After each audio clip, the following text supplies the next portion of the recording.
प्यारे बच्चों, हमने अभी इस लेसन में अभी तक आँख के बारे में, संरचना के बारे में पढ़ा था। आज हम इसमें थोड़ा सा आगे पढ़ते हैं। आगे हमने इसमें बात कर रहे हैं समंजन क्षमता की। हमने लेंस को जब देखा था, हमने देखा था कि मानव नेत्र जो है, मानव नेत्र में एक उभयोतल लेंस है और ये लेंस जो है ये ऊपर से और नीचे से पक्षमा विपेशियों द्वारा पकड़ा जाता है। ये जो पेशियाँ हैं जो ऊपर नीचे से इसको पकड़ती हैं, ये जो पक्षमा विपेशियाँ हैं ये समंजित करती हैं लेंस को। समंजन का मतलब वो जब हमें दूर देखना होता है तो खींच कर इसको पतला कर देती हैं और जब हमें पास देखना होता है तो ये इसे दबा देती है। पेशियाँ सिकुड़ जाती है और सिकुड़ने के बाद ये इसको लेंस को इकट्ठा कर देती है, जिससे कि इसकी वक्रता बढ़ जाती है। और अब हम देखें कि समंजन क्षमता है क्या। अभिनेत्र लेंस की वह क्षमता जिसके कारण वह अपनी फोकस दूरी को समायोजित कर लेता है, समंजन क्षमता कहलाती है। तो समंजन क्षमता है अभिनेत्र लेंस की वह क्षमता जिसके कारण वह अपनी फोकस दूरी को समायोजित कर लेता है। मैंने बताया कि लेंस जो है हमारा, वो अपनी फोकस दूरी को समायोजित कर लेता है। जब वो सामान्य स्थिति में होता है तो वो बहुत पतला होता है, और ये पतला होता है क्योंकि इसके जो पक्षमा विपेशियां हैं वो इसे खींचकर पतला कर देती हैं। तो ये जो हमारी पक्षमा विपेशियां हैं ये जब शिथिल होती हैं तो ये लेंस जो है ये पतला हो जाता है। और इसके बाद अगर हम अगले विषय की बात करें, जब हम दूर देखते हैं, जब हम बहुत निकट देख रहे होते हैं तो ये जो पक्षमा विपेशियां हैं ये तनाव में आती हैं, ये सिकुड़ जाती हैं और सिकुड़ने के बाद जो है ये इस पेशियां इसको दबाकर लेंस को सिकोड़कर वक्रित कर देती हैं। ये बहुत वक्रित हो जाता है और ये वक्रित जो लेंस है ये फोकस दूरी इसकी निकट आ जाती है। तो हम कितना दूर देख सकते हैं, कितना निकट देख सकते हैं? क्या हम प्रत्येक जगह देख सकते हैं? ऐसा नहीं है। हमारी आंखों की कुछ सीमाएं हैं, ये सीमाएं हम जरा जान लेते हैं। तो एक बार फिर से हम समंजन क्षमता क्या है, लेंस अपने आप को कितना फोकसित कर सकता है, कितना समायोजित कर सकता है फोकस को, उसके वो जो क्षमता है वो है समंजन क्षमता। और निकट दूरी क्या है, तो हम कितना निकट देख सकते हैं, ये हमारी है निकट दूरी, निकट बिंदु। तो आंख का हमारे जो निकट बिंदु है वो क्या है कि वह न्यूनतम दूरी जिस पर रखी कोई वस्तु बिना किसी तनाव के अत्यधिक स्पष्ट देखी जा सकती है। वह न्यूनतम दूरी जिस पर रखी कोई वस्तु बिना किसी तनाव के अत्यधिक स्पष्ट देखी जा सकती है। सबसे नजदीक हम कितना स्पष्ट देख सकते हैं, ये हमारी न्यूनतम दूरी है। और ये मानव नेत्र के लिए, एक सामान्य मानव नेत्र के लिए 25 सेंटीमीटर है। 25 सेंटीमीटर निकट रखी हुई वस्तु को हम सुस्पष्ट देख सकते हैं। इससे अधिक नजदीक जो वस्तु है उसे देखने के पर हमारी आंखों में तनाव महसूस करते हैं हम, वो हमें धुंधली दिखाई देती है। तो हमें बहुत निकट रख के वस्तुओं को नहीं पढ़ना चाहिए और हमें आंखों के से एक जो उचित दूरी है वो बना लेनी चाहिए। 25 सेंटीमीटर से अधिक दूर रखकर ही हमें निकट की पुस्तकें आदि पढ़नी चाहिए। और दूर की जो वस्तुएं हैं उसके लिए हमारी आंख की क्या स्थिति है वो जरा देख लेते हैं। तो दूर बिंदु, हम कितना दूर देख सकते हैं, वो बिंदु कहां पर है, तो वह दूरतम बिंदु जिस तक कोई नेत्र वस्तु को स्पष्ट देख सकता है उसे हम दूर बिंदु कहते हैं। तो वह दूरतम बिंदु जिस पर कोई नेत्र वस्तु को सुस्पष्ट देख सकता है दूर बिंदु कहलाता है। ये नेत्र हमारा दूर बिंदु का है। मानव नेत्र का दूर बिंदु जो है वो है अनंत पर। अनंत पर, अनंत का अर्थ है इसकी कोई सीमा नहीं है, हम कितनी भी दूर तक देख सकते हैं। अधिकतम जितना हमें क्षैतिज तक दिखाई देता है उतनी दूरी तक हम सुस्पष्ट देख पाते हैं। तो अब मैं इसे फटाफट रब कर देता हूं। अब हम पढ़ेंगे दृष्टि दोष के बारे में। तो अब हम पढ़ रहे हैं दृष्टि दोष और उनका संशोधन। तो जैसा कि मैंने आपको बताया था कि हमारे लेंस की एक समंजन क्षमता होती है और प्रतिबिंब जो है वो रेटिना पर बनता है। इन दो बातों के साथ हम ध्यान देंगे। सबसे पहले दृष्टि दोष। दृष्टि दोष हम यहाँ 3 प्रकार के दृष्टि दोष पढ़ते हैं, एक निकट दृष्टि दोष, दूर दृष्टि दोष और जरा दूर दृष्टा। सबसे पहले हम निकट दृष्टि दोष के बारे में जान लेते हैं। निकट दृष्टि दोष क्या है? वह दोष जिसमें कोई व्यक्ति निकट की वस्तुओं को तो स्पष्ट देख सकता है परंतु दूर की वस्तुओं को स्पष्ट नहीं देख सकता। अब हम यहाँ ध्यान दीजिए, इसे इंग्लिश में नियर साइटेडनेस कहते हैं। निकट दृष्टि दोष शब्द ही बता रहा है, निकट की दृष्टि ठीक और बाकी में दोष। तो हम 2 जगह देख सकते हैं, एक निकट और एक दूर। तो निकट की वस्तुएं हमें स्पष्ट दिखाई देती हैं और दूर की वस्तुएं स्पष्ट दिखाई नहीं देती। तो वह दोष जिसमें कोई व्यक्ति निकट की वस्तुओं को तो स्पष्ट देख सकता है परंतु दूर की वस्तुओं को स्पष्ट नहीं देख सकता, इसे हम कहते हैं निकट दृष्टि दोष। इस दोष के कारण क्या है? अब एक सामान्य तरीके से यदि हम समझें तो प्रतिबिंब जो है वो पहले बन रहा है। निकट दृष्टि दोष युक्त नेत्र में दूर रखी वस्तुओं का प्रतिबिंब रेटिना पर न बनकर रेटिना के सामने बन जाता है। रेटिना पर नहीं बन रहा, रेटिना से पहले फोकस बन रहा है, और इस कारण रेटिना पर प्रतिबिंब कैसा प्राप्त हो रहा है? धुंधला प्रतिबिंब प्राप्त हो रहा है, और इसीलिए हमें दूर की वस्तुएं फिर धुंधली दिखाई देंगी। तो इसके लिए ये कारण क्या हो सकता है इसका? अगर हम सामान्य भाषा में समझें कि ये दो कारण हो सकते हैं। पहला तो ये हो सकता है कि लेंस हमारा जो है वो फोकस नहीं कर पा रहा ठीक से, और दूसरा कारण क्या हो सकता है? ये भी तो हो सकता है ना कि रेटिना ही यहां से पीछे खिसक गया। दो कारण हो सकते हैं। तो इसको जरा हम देख लेते हैं कारण बुक के हिसाब से क्या है। अभिनेत्र लेंस की वक्रता का अत्यधिक हो जाना। अब मैंने कहा था कि जब हम दूर देखते हैं तो हमारा लेंस बहुत पतला हो जाता है, और ये पतला कैसे होता है? जब हमारी मांसपेशियां बिल्कुल शिथिल हो जाती हैं और ये पतला हो जाता है।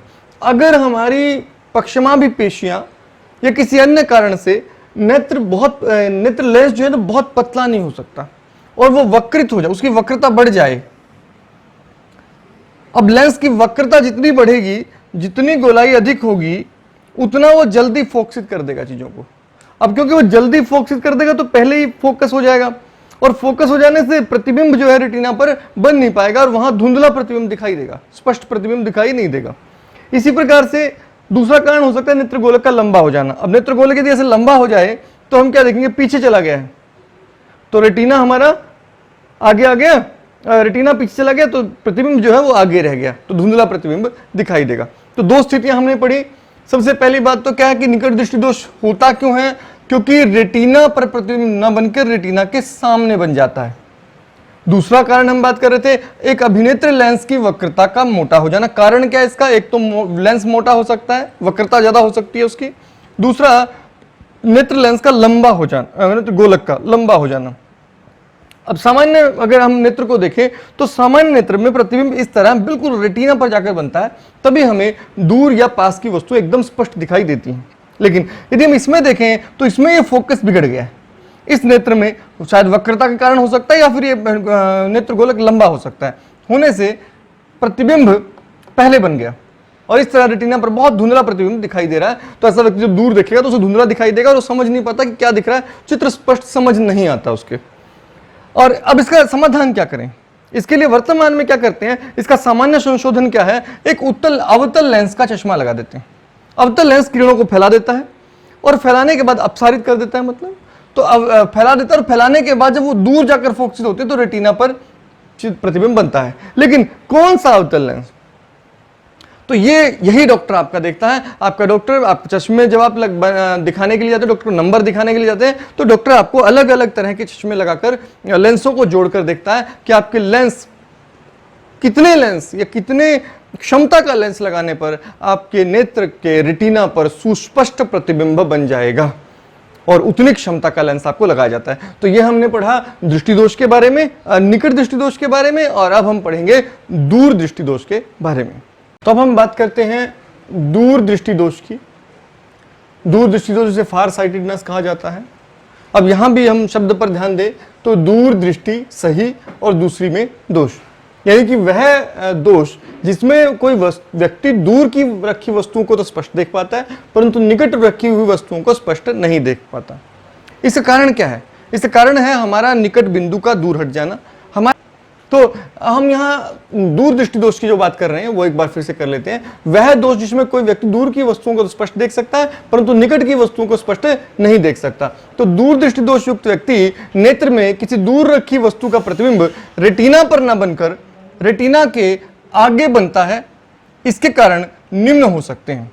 तो दूर दृष्टि दोष युक्त व्यक्ति की जो प्रतिबिंब है, वैसे तो हम देखें तो प्रतिबिंब बिल्कुल रेटिना पर बनना चाहिए, लेकिन जो व्यक्ति जिसके निकट दृष्टि दोष दूर दृष्टि दोष हो गया है, उसका जो प्रतिबिंब है वो प्रतिबिंब जा रहा है रेटिना से आगे।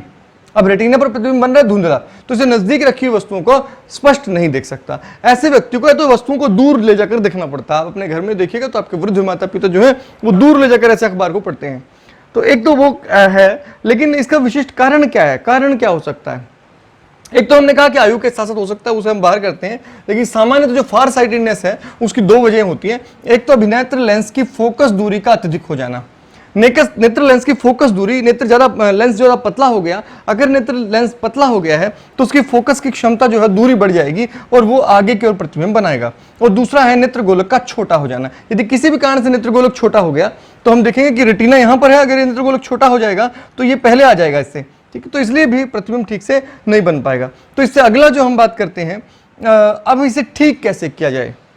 तो हमने दो कारण पढ़े, एक अभिनेत्र लेंस की फोकस दूरी का अत्यधिक हो जाना, दूसरा नेत्र गोलक का छोटा हो जाना। हम इसे ठीक कैसे करें? हम इसे उत्तल लेंस का चश्मा लगाकर ठीक कर सकते हैं। उत्तल लेंस का चश्मा लगाकर हम इसे एकदम संशोधित कर सकते हैं, ठीक कर सकते हैं। इसका तरीका हमारे पास है कि हम कितना उत्तल लेंस लगाएं, तो फिर से वही डॉक्टर आपकी आंखों का जांच करता है और वो बताता है कि आपको कितनी क्षमता का उत्तल लेंस चाहिए जिससे रेटिना पर आपके बिल्कुल स्पष्ट प्रतिबिंब बन सके। तो हमने फिर से एक बार समझ लेते हैं, दूरदृष्टि दोष जिसमें दूर की वस्तुएं स्पष्ट दिखाई देती हैं लेकिन निकट की वस्तु स्पष्ट दिखाई नहीं देती। कारण है निकट बिंदु का दूर हट जाना। और इससे होता क्या है, इससे हमारा जो रेटिना है, प्रतिबिंब रेटिना से आगे निकल जाता है, आगे बनता है। आगे क्यों बनता है? अभिनेत्र लेंस की फोकस दूरी का अत्यधिक होना और दूसरा है नेत्र गोलक का छोटा हो जाना। तो एक तो हमारा लेंस पतला हो गया, अगर लेंस पतला हो जाएगा तो फोकस दूरी बढ़ जाएगी, आगे चला जाएगा, और नेत्र गोलक का छोटा हो जाना, अगर वो छोटा हो जाएगा तो भी रेटिना के प्रतिबिंब जो है रेटिना पर नहीं बन पाएगा बल्कि उससे आगे बनेगा, तो इस कारण भी स्पष्ट प्रतिबिंब दोबारा नहीं बन सकता। तो हम उसे कैसे ठीक करेंगे? उत्तल लेंस का चश्मा लगाकर हम इसे ठीक कर सकते हैं। तो हमने यहाँ निकट दृष्टि दोष के बारे में पढ़ा और हमने कहा कि इसके दो कारण हैं। एक तो अभिनेत्र लेंस पतला हो जाता है जिसकी वजह से इसकी फोकस दूरी ज्यादा हो जाती है, और दूसरा कारण हो सकता है नेत्र गोलक का छोटा हो जाना। लेकिन आयु के साथ साथ एक और समस्या आ जाती है, जरा दूरदर्शिता या जरा दूरदृष्टिता। ये जरा दूरदृष्टिता क्या है? हमारा निकट बिंदु 25 सेंटीमीटर पर होता है, लेकिन कुछ लोगों में अन्य कारणों से, पर कुछ लोगों में आयु के साथ साथ भी जो हमारी पेशियां हैं, होता क्या है कि हमारे लेंस की जो समंजन है, हमारे लेंस की जो, जब हम नज़दीक देखते हैं तो हमारे लेंस की जो पेशियां हैं, ये जिन्हें हम पक्षमाभि पेशियां कहते हैं, ये लेंस को पकड़े रखती हैं। ये जो पक्षमाभि पेशियां हैं ये आयु के साथ साथ शिथिल पड़ने लगती हैं, और ये जब खिंचती हैं, ये जब पेशियां जब सिकुड़ती हैं तब ये लेंस को मोटा कर देती हैं, जिस कारण उसकी वक्रता बढ़ जाती है और हम नज़दीक की वस्तुओं को स्पष्ट देख पाते हैं। लेकिन आयु के साथ साथ ये जो पेशियां हैं ये शिथिल पड़ने लगती हैं, और आपने देखा होगा अधिकतर वृद्ध लोग आंखों पर चश्मा पहनते हैं नज़दीक की वस्तुओं को, किताबों को पढ़ने के लिए। इसकी वजह है उनके पेशियों का शिथिल पड़ जाना, या और भी बहुत से कारण हो सकते हैं। और इसके कारण हमारा निकट बिंदु दूर खिसकता जाता है। हमारा निकट बिंदु जो कि 25 सेंटीमीटर पर ही है वो दूर खिसकता जाता है, और आप अपने आसपास जरा मतलब बुढ़ापा, वृद्ध होने पर दूर की दृष्टि तो ठीक, नजदीक की दृष्टि का खराब हो जाना। अब जरा दूरदृष्टिता, जरा में, वृद्धा में दूर दृष्टि तो ठीक है, निकट की दृष्टि ठीक नहीं रही, तो हमें निकट की वस्तुएं स्पष्ट दिखाई नहीं दे रही। क्यों नहीं दिखाई दे रही? क्योंकि निकट बिंदु दूर चला गया है। ऐसा क्यों हुआ है? इसके कारण है कि समंजन क्षमता घट गई है, नेत्र की समंजन क्षमता घट गई है। तो इसके लिए हमें आप देखेंगे तो अपने बुजुर्ग लोगों को देखिएगा, आपके माता पिता को देखिएगा, फोन में भी इस तरह से नंबर पढ़ते हैं, कौन किसका कॉल आ गया है, या अगर अखबार को देखेंगे तो अखबार इस तरह पढ़ते हुए आपको दिखाई देंगे। असल में उनका निकट बिंदु दूर चला गया है और वो अनजाने में ही वस्तुओं को दूर ले गए हैं पढ़ने के लिए, क्योंकि उनके निकट बिंदु पर जाने पर उन्हें वो स्पष्ट दिखाई देने लगती है। कुछ का तो निकट बिंदु 200 सेंटीमीटर तक चला जाता है। ऐसी स्थिति में उन्हें पढ़ने में काफ़ी दिक्कत होती है, और उसे ठीक करने के लिए भी उत्तल लेंस के चश्मे लगाए जाते हैं। लेकिन कुछ लोगों में आयु के साथ साथ दोनों तरह की दिक्कत हो जाती है, उसे दूर दृष्टि दोष भी हो जाता है और निकट दृष्टि दोष भी हो जाता है। ऐसे व्यक्ति के साथ क्या किया जाए? ऐसा व्यक्ति जिनको निकट दृष्टि दोष और दूर दृष्टि दोष दोनों हो गए हैं, उन्हें द्विफोक्सी लेंस लगाए जाते हैं। ये वो लेंस होते हैं जिनमें नीचे की ओर तो उत्तल लेंस और ऊपर की ओर अवतल लेंस के चश्मे लगाए जाते हैं। वो अलग अलग चश्मे लगाएंगे नहीं, कभी एक चश्मा लगाना पड़ेगा, कभी उन्हें दूर का वस्तु देखनी है तो पास की वस्तु के अलग चश्मा लगाना पड़ेगा। ये बड़ी असुविधा वाला मामला हो जाएगा। इसलिए इसके लिए ठीक कैसे करते हैं? इसके लिए द्विफोक्सी लेंस लगा लेते हैं। इसमें नीचे की ओर आप ध्यान से देखें, अगर बुजुर्गों के चश्मे को, तो नीचे की ओर आपको यहाँ पर एक लेंस दिखाई देगा, ये उत्तल लेंस है। जब हम पढ़ते हैं तो कुछ इस तरह पढ़ते हैं, नीचे की ओर देखते हैं, और जब हम दूर देखते हैं तो बिल्कुल सामने देखते हैं। तो इसलिए सामने वाला लेंस तो लगा देते हैं उत्तल लेंस, तो ये वाला अवतल, तो ये वाला होगा अवतल लेंस, ताकि दूर की वस्तुओं को स्पष्ट देखा जा सके। और ये जो नीचे वाला लगाएंगे, ये वाला जो लेंस होगा, ये होगा उत्तल लेंस, ताकि पास की वस्तुएं स्पष्ट देखी जा सकें। तो इस तरह दोनों लेंसों को एक ही चश्मे के साथ लगाया जा सकता है। तो ये था इस लेंस का इस लेसन में दृष्टि दोष के बारे में। अब मैंने आपको बताया था कि आयु के साथ साथ आंखें धुंधली हो जाती हैं, लेंस धुंधला हो जाता है और इसे मोतियाबिंद कहते हैं। मोतियाबिंद में आजकल हमारे पास इसका भी शल्य चिकित्सा हो जाती है। लेंस को, जो आंख का लेंस है, उसको निकाल देते हैं और उसकी जगह एक कृत्रिम लेंस लगा देते हैं। प्राकृतिक लेंस जो हमारा होता है, जो कि मैंने बताया था कि एक पारदर्शी जेली दार पदार्थ का बना होता है, वो उसको खराब हो जाए, धुंधला हो जाए तो हमें उसको मोतियाबिंद बोलते हैं। और मोतियाबिंद जब हो जाता है तो उसको लेंस को अब शल्य चिकित्सा द्वारा, सर्जरी द्वारा काट कर निकाल देते हैं। लेंस की जगह हमें कृत्रिम लेंस लगा देते हैं। तो अब इस समस्या का भी समाधान हमारी आधुनिक विज्ञान ने खोज लिया है। तो ये था हमारे दृष्टिदोष। अब अगली वीडियो में हम बात करेंगे अज्ञेय प्रकाश के अन्य लेसन के अगले हिस्से की बात करेंगे।